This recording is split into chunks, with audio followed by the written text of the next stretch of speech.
Brought to you by TechnoSpark 20 series smartphones. काँग्रेसच्या नेत्यांना, राष्ट्रवादीच्या नेत्यांना आम्ही आवाहन केलेलं की तुमची नोकरी आता बंद करा आणि महाविकास आघाडीच्या या परिवर्तन यात्रेमध्ये सामील म्हणजे लोक तुम्हाला सांगलीची माफ करणार नाही, इतकंच मी आपल्याला सांगतो. आणि चंद्रहार पाटील यांना या मतदारसंघामध्ये मोठ्या संख्येनं आपण मेहनत करून मताधिक्य मिळवून दिलं पाहिजे.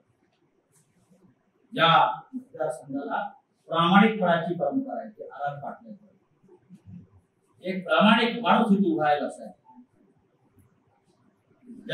त्याची पाठीपुरी, त्याच्यावरती कोणता कलंक नाही, जो घोटाळेबाज नाही यांच्यासाठी. अशा माणसाच्या मागे उभं राहून आपण बाळासाहेब ठाकरेंना मानवंदना दिली पाहिजे, इतकंच मी सांगतो.